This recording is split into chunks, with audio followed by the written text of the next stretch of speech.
Iggy, your internet's going in and out. Oh no, my internet's going in and out. Well, we're live now, so now we're good. Oh well. I hope we're good. Yeah. I hope we're good. Skittles, are we good? Skittles says that we're good. My unicorn Skittles says that we're good. So I think we're gonna be okay.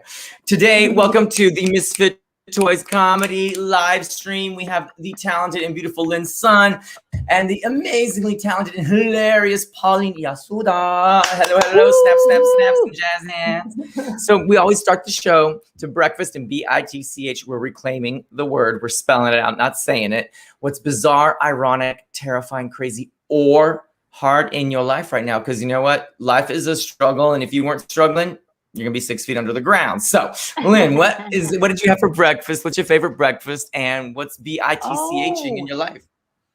Like literally what I had for breakfast? Is that literally? Or you can tell me your favorite that you wish you had. Oh, well, you know what I had today? I had Cambodian food. Because it's Cambodian New Year. What's Cambodian? See, this is why we have the show. So that people can know. Number one, you gotta explain where Cambodia is. I don't know. I wasn't born there.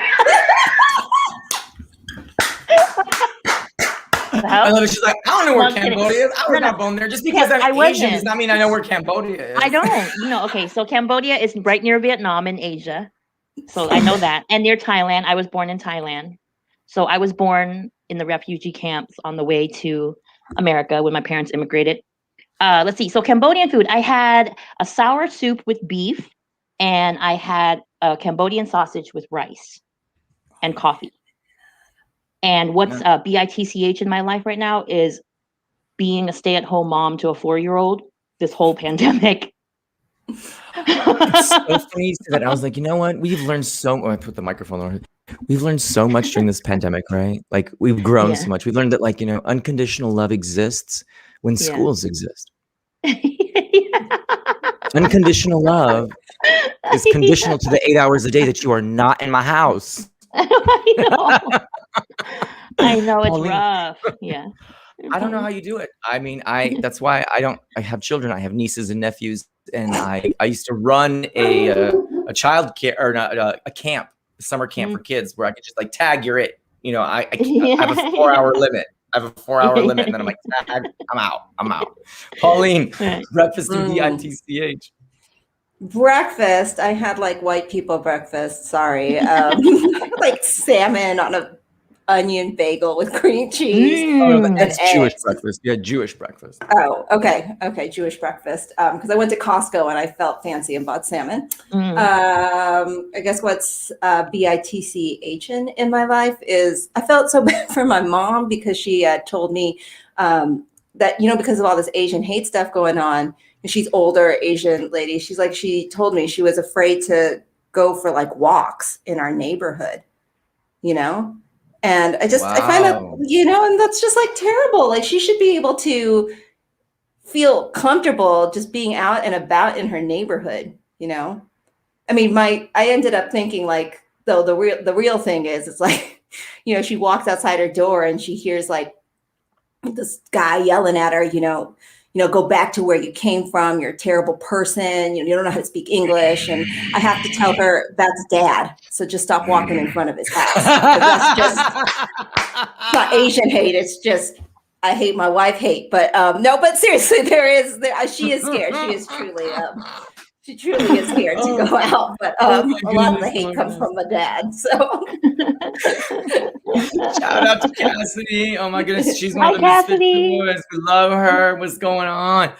Oh, I always go back to your country. And I talk about this actually in my comedy because I was like, everyone called me Eeyore when I was growing up, like, the donkey from Winnie the Pooh, and I'm always like, when they say go back to your country, I'm like, unless your name starts with an animal and ends with a verb like crying donkey, then you're an immigrant and you need to go back to your country. Because it's like once it's I don't know how it's like they get into the club and they're like, okay, no more, no, we're in. Like everybody's an immigrant. That's what made this place so amazing is but I don't understand it. I just don't get it. Pauline, where are you from? What's your ethnic background?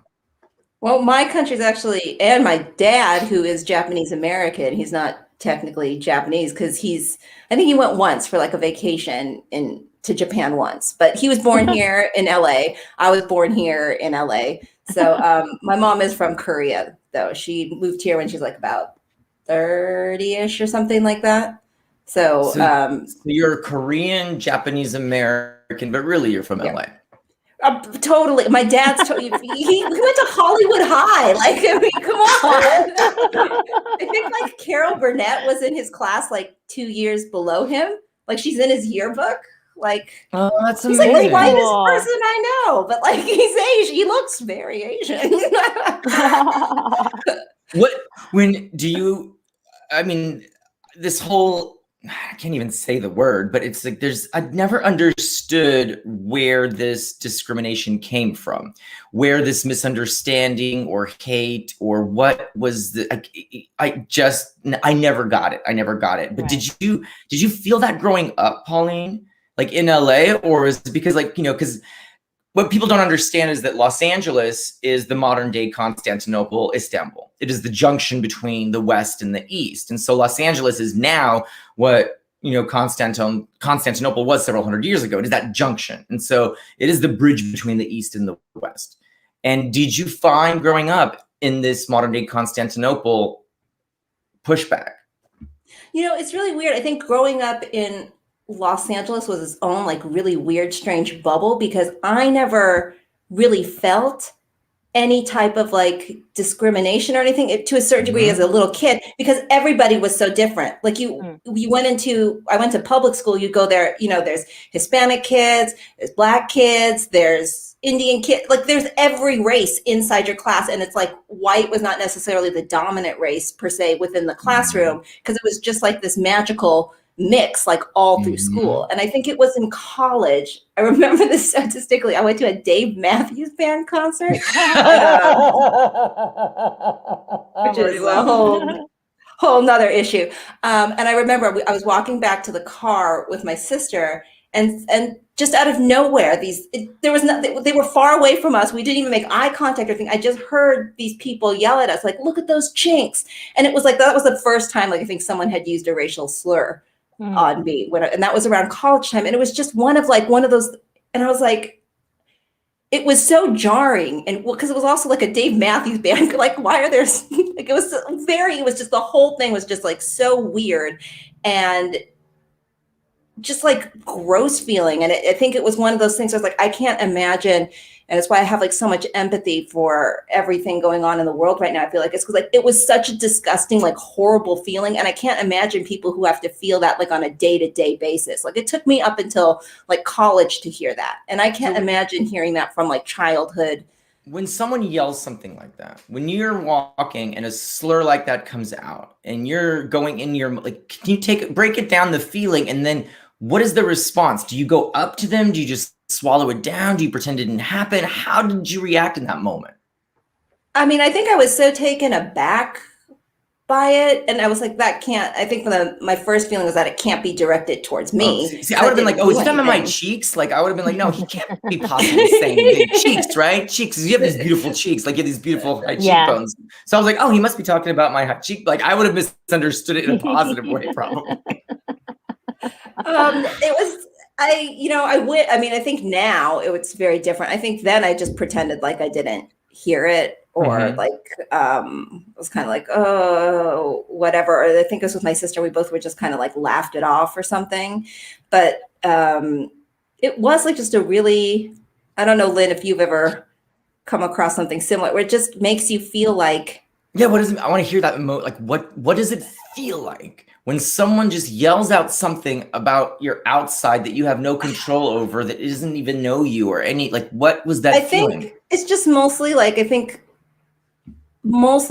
depression that anyone could have that kind of hate. I guess it's like, I think there's, when it's completely like, not, I didn't initiate anything or like do anything. And you could just, I don't understand why it just that can exist. It just makes me very sad for humanity, I guess, is but really. I think there you go. The random, unfounded hate that also, number one, surprised you out of nowhere. Right. Because it'd be different if you like walked into like a KKK rally and they start yelling, you're kind of expecting that. So you're like in this like wholesome Which I do all the time, by the way. All the time. And so I think there's a doubling of there's the surprise of the randomness and the incongruency of the situation, and then also the kind of like, what, you didn't even give me a chance. Like at least talk to me and like let me prove to you that I'm an asshole. Like don't just let me prove to you that I'm a jerk without just judging me. Without, hi mom, do you want to come and talk to us? Hi, mom. My mom came to visit. She's like, she heard us talk about hate, and so she came in the room. What did you want? I can't hear you. What?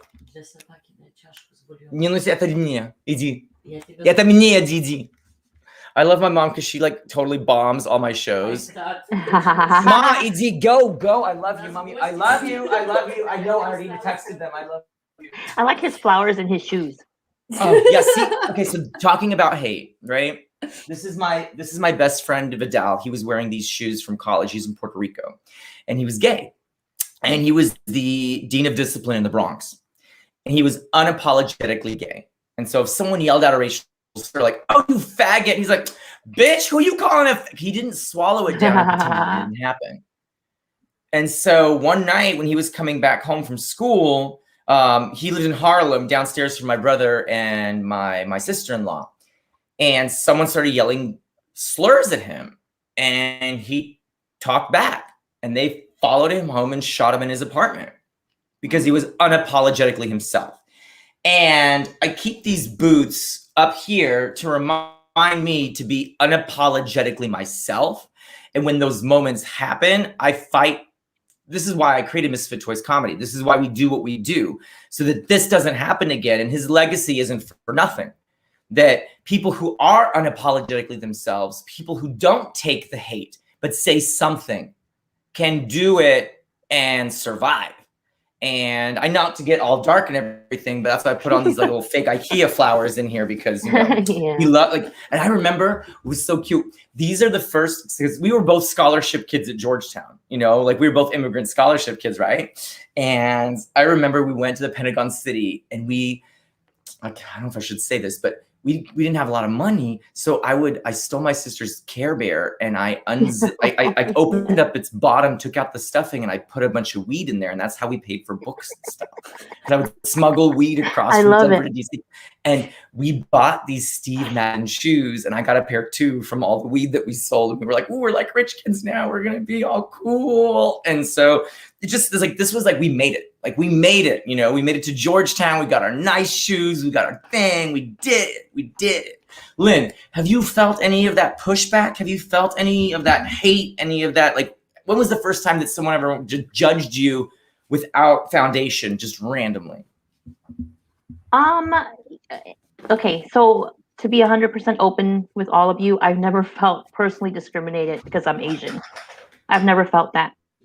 That's great. Growing up. Yeah, I never felt it. If anything, I've always gotten jobs and such because I'm Asian, because they automatically need that diversity, or you know what I mean? So, and even if that was the case, I never took it negatively. I was never like, "Oh, I'm the only Asian here. Oh, where's everybody else?" I just was in my own, like you said, I spin everything to like a positive thing for myself. So then I'm like, "Oh, cool. At least they have diversity here now." But I do know that it exists, and I saw it on Facebook today where this lady was saying something about how Asians and Muslims are sneaking into the North from Canada, and it's horrible or something like that. And I was like, what is she talking about? Like, what is so wrong? So I usually don't interact with ignorance. Usually when someone's ignorant, I just let it go, because why am I going to argue with ignorance? You know what I mean? They'll figure it out. But today I saw it and I was like, but sincerely, I truly want to understand what she's talking about, right? Because I'm open to hearing your point of view. Right. Yeah. So then I commented and I said, "Hi," I was like, "I'm Asian, and I would just like to know your point of view about what's wrong with Asians. Like, what's wrong with us? Why, from what I know, we don't bother anybody." Like we go, like we're quiet, you know what I mean? We just go to work, we want to make money, and then we go home. Like from what I know, it's not that I know the whole world, but from what I know. So I asked her that. I commented back to her, and I said, I'd like to know your point of view. Thank you. And I don't know. She hasn't replied back. So I don't know, but I'm open to hearing it, to talk maturely about it, like, because I don't know creating everything. a space where we can actually let's just create the space. I'm not saying Yes. we're gonna change the world in one talk, but at least create that space. Right. Has your daughter felt anything? Who has a daughter? My daughter?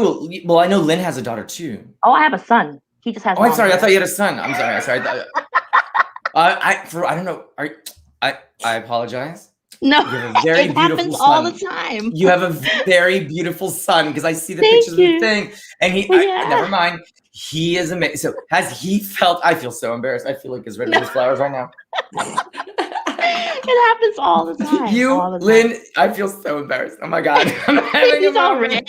Iggy's turning red. Iggy's like, but I have long hair. I have long hair. Iggy's like, my hair's long. No, I love your son. Just don't look at me right now. He is so, because I saw some posts on Facebook on social. I was like, oh, he is so cute. Has he felt any pushback from the kids on the playground or anything like that? No, he hasn't. No. See, that makes me feel good now. I'm like, yeah. But you know, I feel like, though, I don't know, because my daughter's 7, she's a little bit older than your son. Yeah. But like, I'm like sometimes like, oh my God, like, am I raising a racist child? Because like, no, I'm not joking. This happened today. We're in the car.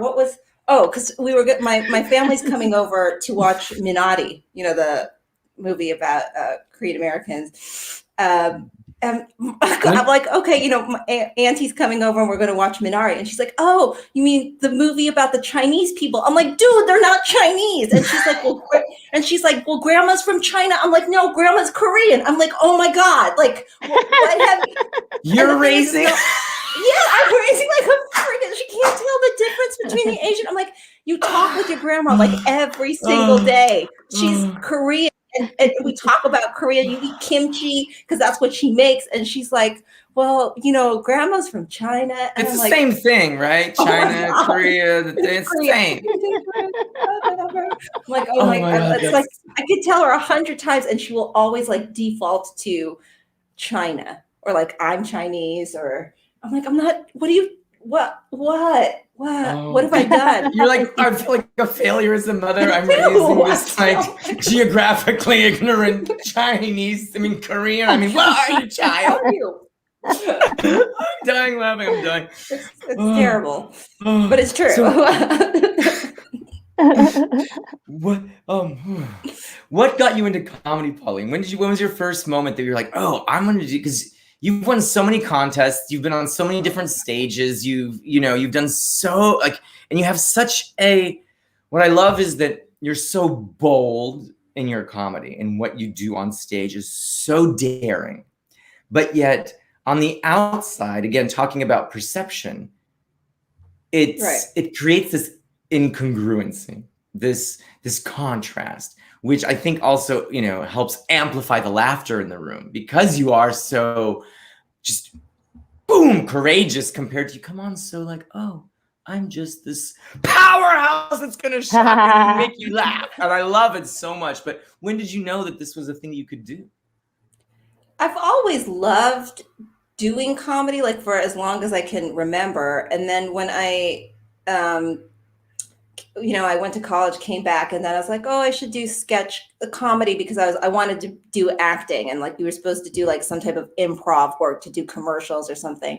So I joined this group and was working with them doing sketch comedy and stuff. But then the whole company folded. They just like disappeared off the face of the planet, because I don't know if you know this, but like when you do improv and sketch, you don't make money. The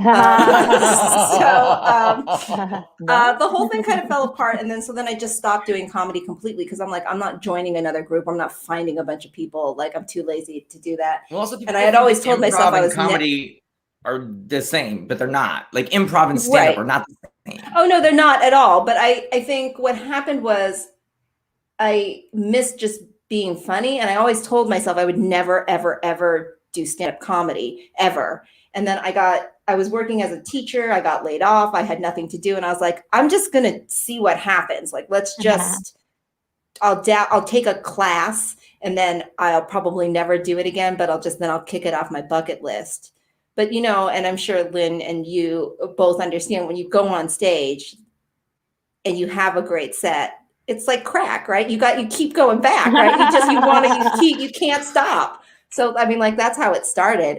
And all the time I'm like, I'm going to quit. And then I can't, it's a terrible addiction. It's a terrible addiction. Like, I stopped comedy for several years.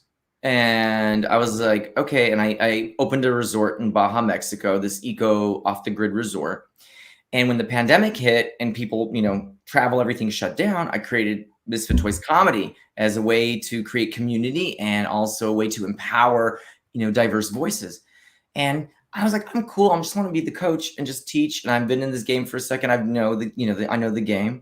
And then I did a live show once things started opening up, and I'm like, oh yeah, this is what it's like.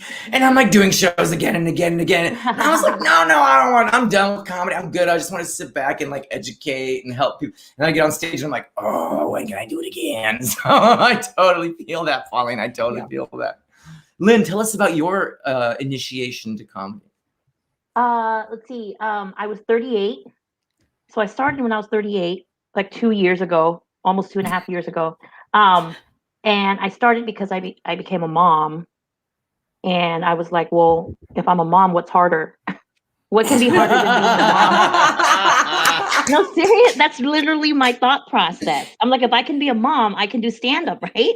Like, I don't know what's harder than being a parent. So like Pauline, I took a class too. I did Pretty Funny Women. And then I took Bobby Oliver's Tao Comedy studio class. I love Bobby's perspective on comedy. It's right. great. And she's the one who said, be authentic, be yourself. You know, so it gave me the courage to talk about my past and my 2-night stand and whatever, and turn all that BS into stand-up. And because I was able to do that, I think that's what set me apart in the beginning, because I was able to just talk about my past without any, like, I was uninhibited about it. Yeah. So, and then after that, when I went on stage the first time and got laughs, and I was like, oh, shoot. But I didn't know what was funny about it. You know what I'm saying? Like, I didn't understand, like, I knew how to write a joke or whatever. I was just like, oh, I guess. And then when I went on stage, I remember thinking, I guess the audience is just really supportive. I love it. I absolutely love it. And you know, yeah. You're like, this audience just has a weird Asian fetish. It's they're like, I'm like, I guess because listen, honestly, at a grad show, we all know about grad shows. It's all friends and family. So grad shows, everyone's laughing and they're having a good time, and then I just think it's just friends and family, you know. So I just thought it was overly supportive. But then I remember Bobby told me, she's like, no one's that supportive. Like, they're not giving you an applause break to be nice. You know what I mean? Like, they were moved to clap their hands, you know? I love it. So that's how I started. When I started comedy, they didn't teach me that. I started from the outside in. We're learning about the structure and how to make the laugh. And so I wrote initially for the audience, what would I think would make them laugh? And only recently in my comedy journey have I written from the inside out, from my truth, from what I think is from the inside out, from the emotion, from the real, and it's been a completely transformative experience. And I had a fair amount of success before, but I never got off the stage feeling it filled up my pockets. And yeah, it felt good to, have people clap for you, but didn't fill up my soul. I was like, oh, that cost me, but yeah, okay, great. I'm great. I'm funny. I'm the thing. But doing it this way around from the inside out has completely transformed how I see comedy and and how I perform. And then what about you, Pauline? The journey? You mean the journey in terms of? Yeah, like do you when you write from the inside out? Did you start from the outside in? How do you approach I think comedy? it was similar to Lynn, where he's told to like write about my experiences. I think the hardest transition for me was when I had a kid, because you develop this type of persona on stage that I feel like is part of you, and then like the person that you're selling on stage. And it took several years for me to make the transition from being like the comedian who didn't have a kid to then the comedian who then is doing like more like mom material, more like family. It was a really, really, really difficult transition for me. And I was like completely lost, I felt like, on stage for like what I felt like. And I watched like clips of me in that transitional period. And I'm like, why am I like, because I was trying to figure out who I was on stage and like how to deliver the material. I'm like, why am I so angry? Like, why do I look so like full of rage? And I thought like maybe that was my persona. Like, and I don't know. It's just like very weird. Like I look at this I stuff think and that I'm like, it's one of those things we talk about, like art mirroring life and vice versa, where you're like figuring out as a mom, what is it to be a mom? Because you hear, you know, again, I'm not a mom by any means, but I know that there's a change that happens between the world telling you what it's like to be a mom, and then once it actually happens, and then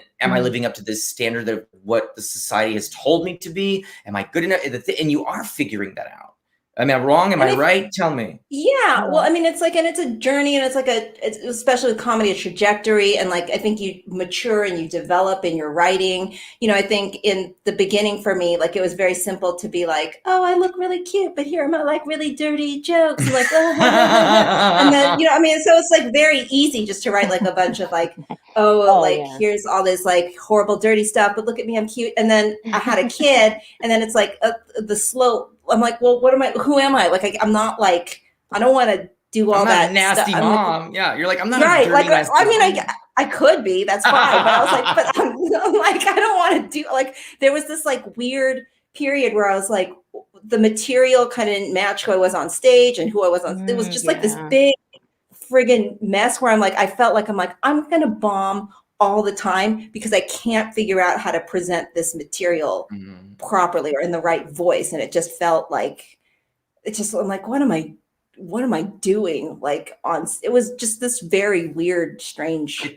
It sounds, we talk about it actually in class, where congruency, especially now, is so important, that what your material and what you talk about on stage is congruent with who you are and what you believe off stage. And now with social media, etc., it has to match up. And when there is, you know, incongruency, there's a disconnect. And it sounds like that's what was going on, where you had this one persona that had this momentum. Here comes mom and child, and now there's an incongruency in who you were on stage and then who you are at home. And it took several beats before it synced up again. Is that right, Pauline? Yes. I mean, there were some definite, like, what I feel like were like learning moments. Like, I feel like every give us some of those learning moments. I want to hear. Like, I did this, I was featuring for the show in Pachanga casino. Maybe it wasn't. It was definitely a casino type environment where I was featuring. There was a headliner, and I just felt like I dealt this one joke, and it landed like a turd. Like, to me, it felt like it was like the worst possible joke. Like, they didn't understand it, and then I felt like I had lost the audience. It was like, and it was like, you know, you're featuring, so it's like a half hour. I think I told that turd joke at around the 10-minute mark. So for like 20 minutes, I'm like, everybody hates me. Here I am on stage, and it was just like horrific and horrible. And but I was like with the same headliner for the whole week, and you know, I would watch his set, and I'd be like, I felt like this with all the headliners when I was featuring. I'm like, you know, these headliners just go up and they're just always consistent. They're always good. They always kill. Like, why is that? And like, how is that? And it's like, I was thinking, it took me like so long but I thought about this like endlessly. Like, why is it that like they never seem to bomb? Because then I talked to him afterwards, and he's like, oh no, like that audience was terrible. The one that I thought I bombed with, he's like, I bombed too. And I'm like, it didn't seem like it from where I was. And I think what I took away from it, took a very long time for me to realize it, is it's like, wait a second, like, I don't want to say that the audience doesn't matter, because they do. They're like a huge part of it. It's a connection, and they are 100% like a part of it. But I also had to say to myself, you know what? I belong on stage. Like, I deserve to be here. This is when I'm on stage, I deserve it. Like, I'm funny. Whether you like me or maybe we don't jive, but I still, whether you like me or not, I deserve to be here. Like, this is my space. You've earned that space. You've earned and it's like, Like, it's okay. Like, it's okay if I tell a turd of a joke every once in a while, or even if it's the whole set. Like, it doesn't matter. That doesn't matter. What matters is I deserve to be here. I don't know how to explain it, but it like kind of changed the way that I approach getting on stage now and doing the work. It was like very transformative, but it took like a very long time to learn. And I wish that if I could go back on my journey to say, like, you deserve, even if the audience doesn't connect with you or doesn't like you, or you feel like you're bombing, it's like, you still deserve to be here. So why do you deserve? Why you personally, Pauline? Because I would love to unpack this, because I have something. But why do you say that you deserve? Because you do the work? Because like, what is it about it that makes, because there's a lot of entitled comedians that are like, I deserve to be on stage. I'm like, girl, no, you do not. No, well, I think it's this thing though, like, where it is a self-confidence thing, like, and you can see it on stage. You can't connect with someone who, like, I feel like is like on, like, you feel like they're flailing. Like, it's not the audience's job to save me. Like, you shouldn't feel like you're drowning and they have to save you. That's not their job. They're supposed to be like like comfortable, and you're supposed to put them at ease. They shouldn't feel bad for you, or like, like, because when I watch comedy and I feel bad for the person on stage, it's like the worst feeling on the planet, right? I hate when comics come up and it's like they expect the audience to be their chair, and I'm like, no, you're supposed to give. Right? You're supposed to give. The audience should get 80. You should get 20. If the audience is giving you 80, it's an AA meeting. Exactly. So for me, it was speaking my truth on stage. If I get up and what I'm saying is my truth and resonates with me, whether or not you think it's funny, it's my truth. It's what I wanted to say. I came up here to say something, and I'm going to say it. Whereas before, I came up to say what I thought they would want to, like, oh, are they going to, wait. No. I get up there with a point of view and something to say, whether it resonates with you or not, but I can get off stage feeling good that I said what I had to say. And so, but having that confidence in your voice, in your mission, in your point of view, then yes, you deserve to be on stage. Yes. I think that's amazing. Glenn, what Pauline said, does that resonate with you? I resonate more with what you just said, where you say, because it's more about how I felt about the set. Does that make sense? And it is taking me, and I know Pauline's so much more experienced and seasoned and everything else than I am. So I think I'm kind of where you were, where it's like, I still have to battle with I deserve to be here, and my self-doubts and etc. Even if I have this thing where even if I was the best on the lineup, I will still think that I did not kill. You know what I mean? I would still be like, no, but what about the echo and the tech, or what about that one word that I didn't say correctly? Like, I still do that. That's why I drink before show. So then I'm not. So I don't care about the mechanics. Like, when I drink, I have more fun, and I'm not worried about every word. So yeah, and then if I feel good about the set that I did, then it doesn't matter to me as much about anything else. Like, I have to feel good about it. I always rate myself after every show. Yeah, no, but I'm always like, oh, I did a 5 out of 10, or I did an 8 out of 10, or a 9 out of 10, as long as I'm happy with it. But not to a point where I'm delusional, where it's like I bombed, but I'm like, I'm a 10 out of 10. Like, I don't do that. There's some people that get off stage and they're in the green room. And they're like, that was awesome. And I'm like, do you have ears? Like, do you even have a concept of the thing? Like, I'm sitting there I'm thinking they're gonna get off stage crying, like, oh my God. And they're like, yeah. And I'm like, they're like, yeah, nailed it. But just because you did, like, my friend made up this quote. She's like, just because you didn't bomb doesn't mean you killed. You know what I mean? Just because you got giggles, you know what I mean? Like, totally. So anyway, I'm like way too hard on myself. But yeah, as long as you are. Is that an Asian thing? Am I being racist? It might be. I mean, I don't know. Pauline's laughing, so I think it means it's on. Like, is it an Asian thing that you're like, because there's this thing they call it Tiger Mom, right? Where it's like that it comes from a certain level of I don't know if it. I mean, I do feel, and I don't know again if this is an Asian thing, but I do feel like I have a tendency to undervalue myself, which is why I think I have to say that I deserve, why it's taken me so long to say that I deserve to be up there. Because for a long time, I'm like, well, when I say I don't deserve to be up there, I mean, it's because I'm undervaluing my work and my worth. Like, oh, there's better they could have put up somebody better, or this person's better than me, or it's just me undervaluing what I do. And then like constantly, and it is, but I think like when you are used to achieving a lot, it's like also then constantly comparing yourself. And it's like, why am I comparing myself to other? I can only be me. And there's a million comedians. There's enough space for all of us. Like, can you say that one more time so we can get that soundbite? Oh, what? There's a million comedians and there's enough space for all of us. Can you just say that one more time? There are a million comedians and there's enough space for all of us because we each have our own individual voices. So there's no reason to say like, well, that person was better or that person was worse. And it's a stupid comparison. It doesn't even matter because at the end of the day, like I have to let my material, I guess, shine through. And I have to do what I think is best. And then then that's it. Like I know I do competitions and all this other stuff, but it's once you get to a certain point, it's irrelevant comparing. Like we're all good. There's no, we're doing it because I think you need credits and you need this and you need this. But for me, like winning is not really to say like I'm the best comedian. So we're all good, you're on stage, you're all made into the competition, you all are at a certain level, right? So then why are you doing this? What sets you apart from them for you? Like, why do you get up on stage? Do you get up for yourself because it just makes you feel good? Or do you get up with like a mission to shift perspective? Like why, what propels you to get on stage? I think it's twofold. I think the first reason is I think what the pandemic has taught me is that, and then I have done one live show it's been like a year and several months since I did a live show.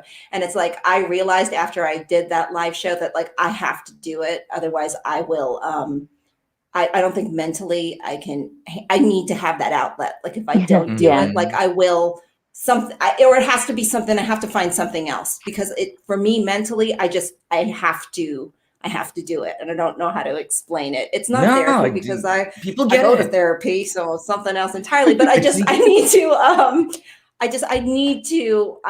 to have that outlet. But then the second thing is, it's like, I just did this fundraiser yesterday.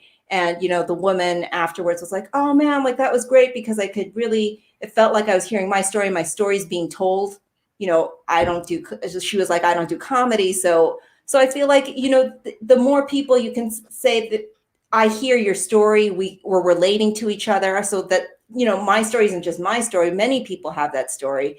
And if I have the ability to disseminate it and other people can hear it, then it leads to like more, I feel like, empathy, understanding. It's funny. We can all get along type of thing. Yeah, definitely. No, definitely. Lynn, why do you get on stage? What gets you what is your motivation to be on stage and to stay on, because this is a hard business. This is, but it's also, I see comedy as as a practice, is yoga for the soul, where it has healed me in ways that I never would have imagined. Being able to get up on stage and talk about my nightmares turning into my fantasies and just shedding light into those dark corners has healed me more than any therapy session or sofa. So there's that as well. For me, that's one of the main reasons. Like I love it as just a spiritual practice, as a yoga for the soul. Lynn, why do you get on stage? What motivates you? Well, I'm a little more shallow than Pauline, so that's okay. Look, I have Starburst right here. Look, girl, I love me some just sweet candy, non-nutrition. I also have like organic dates. So like there is a place for organic dates and Starburst, and both of them are right here. So no judgment. I don't be organic dates. Pauline's like, every woman can see herself in me. I'm over here like, I just want $1 million. Like that's all I want. I don't understand. No, but really, I was all, oh shit, I'll be that big of a person one day. One day I'm gonna get there. No, okay, but honestly, there's nothing wrong with that too. Yeah, See, this is the thing is, honesty. Honesty. Yeah. More people need to be honest and authentic, and that's why you are such a my God. superstar. I love that honesty. She's Yeah. like, give me them Starbursts. I want Give $1 me the million. Starburst. No. But you can eat your dates over there, Jew. Go eat your dates and be wholesome and organic over there. Talk about your mission. While I eat some Starburst. Iggy, you crack me up. That's so funny. This is so much fun. This is so much fun, ladies. No. Oh, man. Okay, let's be serious. So no, so I for the first time in my life, I actually found something I'm really good at. That I'm really. I mean, I'm a good actor too, but for comedy, I can be myself. I don't have to work with anyone. I can write. I can perform. Like I said, I'm an introvert, so not having to work with anyone is like a major plus for me. And then on You top got that of book that, that I told you. I just bought it. I bought it today, called Quiet. Tell the power of quiet. Yeah. The power of quiet. It's about introverts and what people and society are missing out on about introverts, because we're not all like, look at me, look at me, look at me, all the time. So some people, they miss us. I get missed all the time from, I get outshined all the time by like loud, high energy comics. It's the story I tell myself, by the way. It may not be true, but that's the story I tell myself. So anyway, Iggy, I text that to Iggy, and he recommended the book called The Power of Quiet by Susan Kane, and I bought it today. So I'm waiting for it to come in. Oh, good. But, one of my friends got it to me because they just wanted me to shut up. They didn't know it was about. They were just like, you need to be the power of being quiet. There was no being. It's the power of quiet. They thought it was the power of being quiet, and they gave it to me thinking that I would read it and I would just like stop talking so much. But no.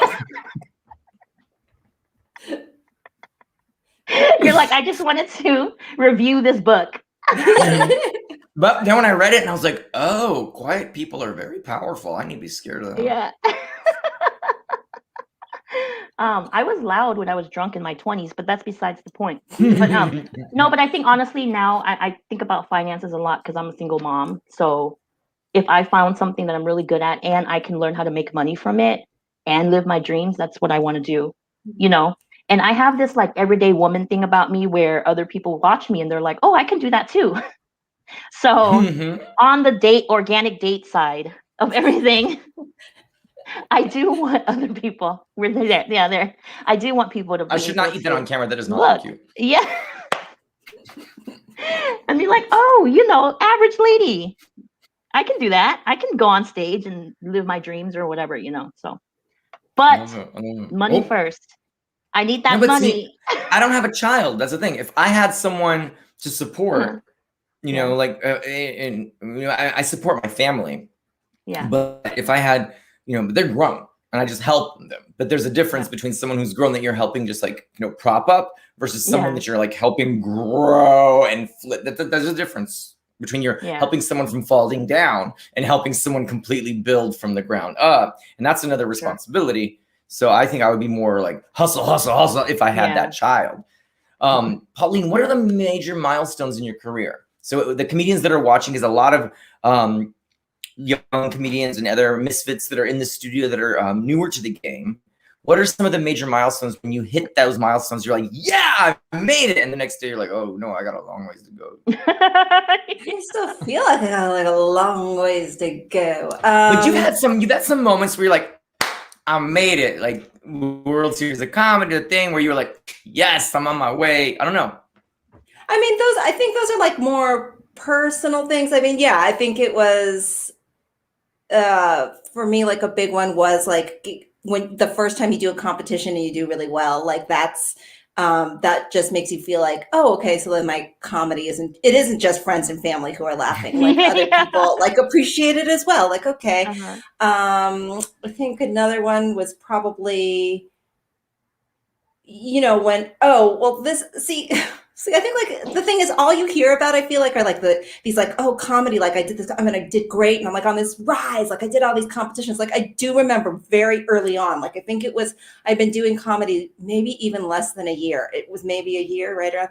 And I somehow I turned in some clips or something and I got booked on this like Netflix show. This was years ago though. So Netflix was not big in terms of like comedy. And so I had to do like 15, 20 minutes. I don't think I had 15, 20 minutes, to be honest with you, at the time.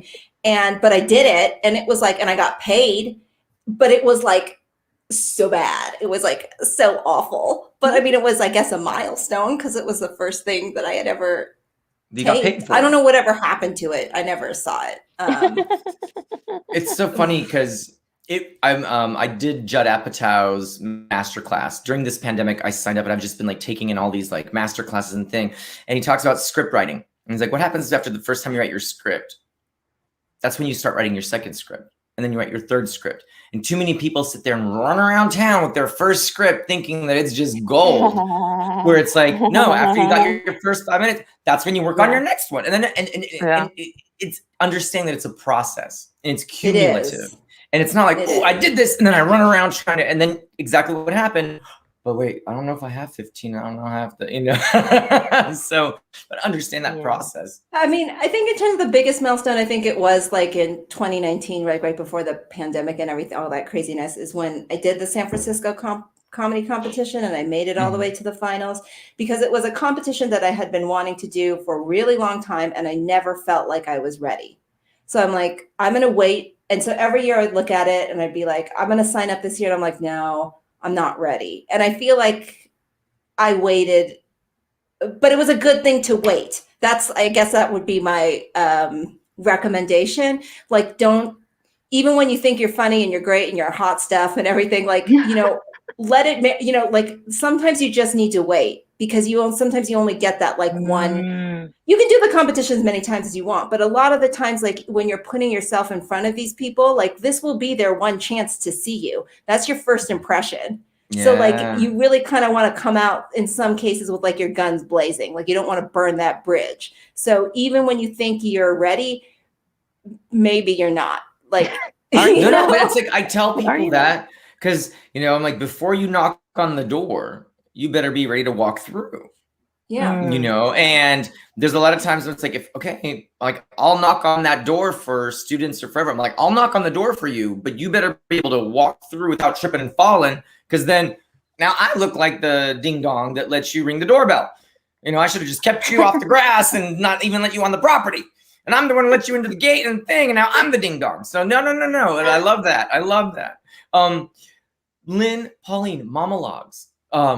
Strong women, female influences in your life, or perhaps they're your mother or your grandmother. What have they taught you? And then what would you say, again, what I love what just Pauline said, to her younger self or younger version, make sure you're ready before you knock on that door. What other strong messages have the strong females in your life given you or told you that you'd like to share? Lynn, go ahead. You girl. You. Okay, so my dad left when I was 15. So my mom was a single parent, and she always made it happen no matter what. Like even if she had to have a 1-bedroom back house where my brother and I shared a room and she slept next to the kitchen, and we were so poor that there were roaches everywhere and all that, So my mom always made things happen, and she always found resources, and she never like really complained to us, and my brother was bipolar schizophrenic, or is schizophrenic. Yeah. So she took care of him all the way till the day she passed away. She had a stroke, etc. So what my mom taught me was, fuck them all. Oh, excuse me.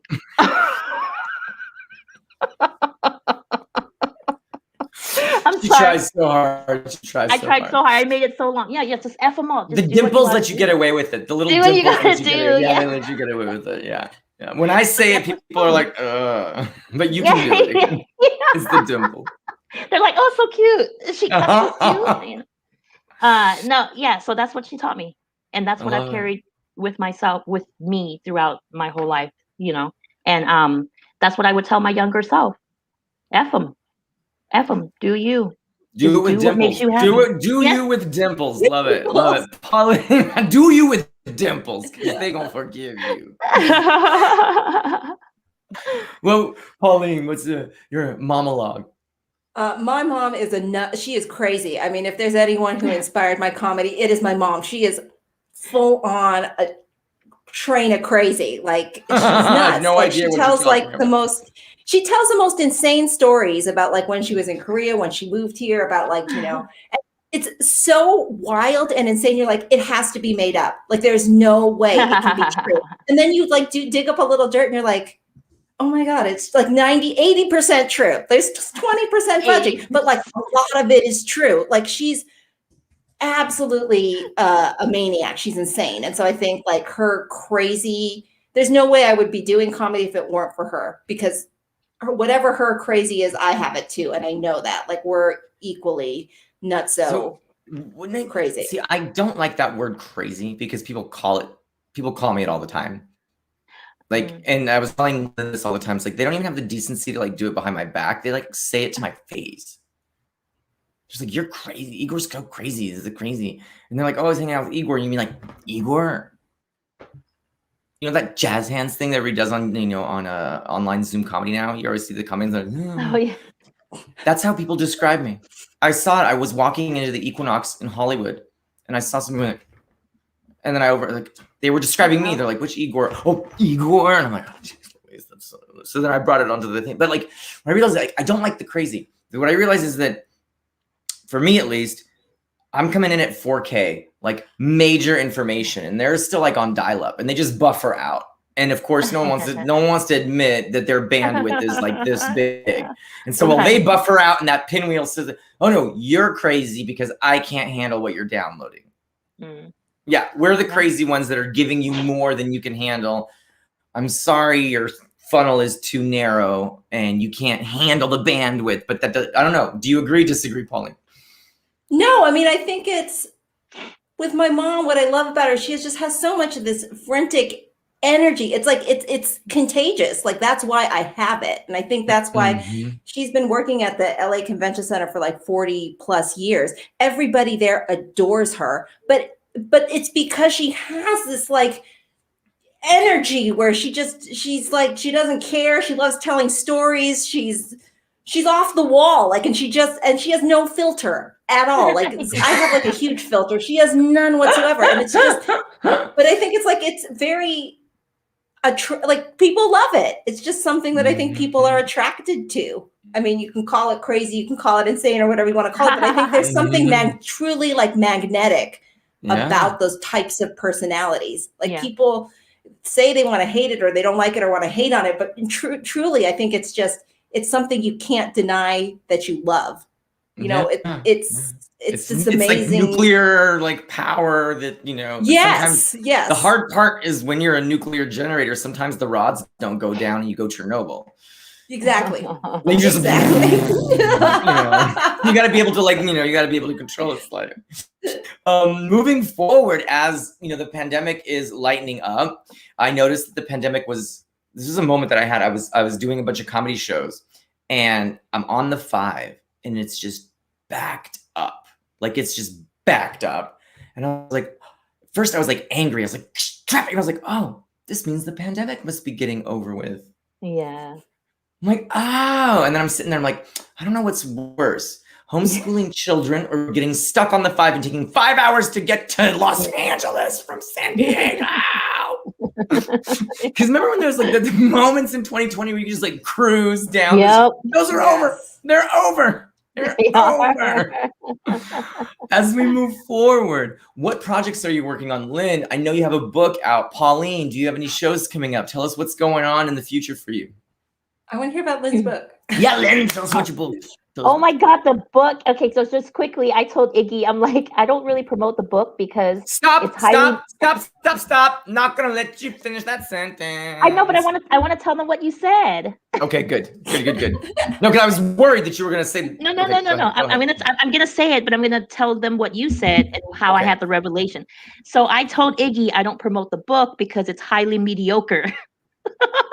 And then Iggy said, honey, McDonald's is highly mediocre, and I love me some nuggets. And I said, well, I don't know if I want to be McDonald's, but I do like their fries and nuggets. It's true, though. I mean, it's a joke, but what Iggy said is so true. Like, it's true because mediocre I think it's mediocre because of my daddy issues and perfectionist, whatever. Mediocre is delicious. Yeah, the world is like, oh, but it's relatable, or they're like, it's easy to read, or it makes, it's easy to digest. So the book is called Badass Mom Therapy. It's about finding yourself in motherhood instead of losing yourself. And, you know, just because you're a mom doesn't mean you have to give up your whole life to be a mom. You can be a mom and also live your dreams. Here's That's the what that's link. about. Buy the book. It is delicious. It is delicious and slightly nutritious. So it's a combination of Starburst and dates. It's delicious and slightly nutritious. You know the link. You know where to buy the book. Yes, yes, yes. I don't think that book, just as a side, I don't think that book sounds high. That sounds like a book I need. Like, I don't know. It sounds amazing. Oh my God. You should be promoting that. You should seriously. McDonald's of books. No. And we have a live show. Are we promoting our stuff right now? Yeah. Oh, yeah. We have a live. I have a live show tomorrow. There's a live show tomorrow in Anaheim. Just go to Linktree/Lin Sun TV. And I'm producing a live show in May 14th at the Comedy Chateau, North Hollywood. I love it. So yeah, Misfit Toys. We are doing Wednesday, Nautilus. Thursday, the Brewing Company. Friday, we're at Knuckleheads in San Clemente. Saturday, we are doing the Sunset Cliffs show in Ocean Beach, and we're doing another show in Rancho Santa Fe on Sunday. And then we're taping on Saturday. We're showing the process. We're doing our first reality show pilot, showing how this all comes together, what it takes to be a comedian, and what is the process of transformative comedy. And I'm super excited because we have several comedians that are flying in. We are meeting for the first time in live because we've only met each other virtually, and they will be getting on stage for the first time ever. Woo-hoo. And so it's been a year of incubation, and I'm very excited to see them get up and speak their truth. And then we have some other major artists I can't say right now because some of them are on Avail, but we have some other major artists that will be there. And but that's what's coming up with Misfit Toys Comedy. Pauline. Oh, I don't have anything like a book or a television show. My daughter has to do some ADR work on a big movie. Next week. I am doing a couple of shows. I don't know. Just subscribe to my YouTube channel. If I get like 5 subscribers, I'll actually put something on there because I haven't added something really funny to it in a little while because it's like such a long process putting stuff together. Yeah. But if there's people watching it, I'll put something up. I'll make something really funny. I have some ideas. I'm being lazy. Inspire me, people. What inspires you? What inspires you? Deadlines. Yes. I'm dropping into the chat the different comedy clubs that we're doing. Yes. So deadlines, no, but so that's an important thing especially for comedians, setting those deadlines, like the competitions or the show, like having something. Otherwise, it's so loosey goosey. You know, having those, you know, someone to hold you accountable. Definitely. I know that having like, that's why I love going to class. That's why I love MTC, is because it gives everybody deadlines to show up, and like, this is what we're doing today, but this is what we're doing every week, and to show up. Have you found it hard, Lynn, to show up for yourself? Not really. No. No, she's like, no. I got self-discipline. You know why? Only because accomplishing inspires me. Like checking things off a list, like literally checking things off a list, that inspires me to do. So accomplishment, that's why. But don't ask me to like clean my house or wash the dishes. Seriously, that I won't do. Like I'll wait until there's no more dishes left, and then I'll wash the dishes. That's how terrible it is. But in terms of comedy and career, I'm on it. I love it. Pauline, what do you let go? Like, what's the thing where you're like, that can wait till tomorrow? Oh, I mean, it's the same thing. I don't know if it's an Asian thing, but I ain't cleaning either. It's a mom thing. We're tired. It's a mom thing. Moms are exhausted. I'm tired of picking up. I'm tired. I mean, tired of picking up after my kid, tired of picking up after my husband, just tired of picking up. I don't want to pick anything up anymore. It's just like, just leave it. You know what? Who cares? There's no one coming over. I don't care. And if someone's coming over, it all goes in a closet. That's it. Do you have a hoarding closet, Pauline? Do you like have a no? room It's where you just I live in a house. It's a hoarding house. You can hide everything. Has something hidden under it. Don't pick up pillows. Like it's a mess. Oh my goodness, I love it. I love it. Closet. Closet is not enough. It cannot I know. That's funny. I have a hoarding floor. So like the downstairs is turned into the hoarding floor. Like there's like 2 bedrooms now. I just hoard in there and then I just close the doors. And everything upstairs is pristine. I just put everything into that. And then once someone opened the door, I'm like, what are you doing? That's secret, dark. That's the secrets. Those are all the dirty secrets. Like those boxes and things, the Amazon boxes are in there and all that's the secrets. This has been such an amazing hour of fun. I'm like crying, laughing. It's been amazing. Thank you, Lynn. Thank you, Pauline. Thank you, everybody. Thank you, Apka. Thank you, Iggy. And we will see you next Friday. Have a good one. Yay. Ciao.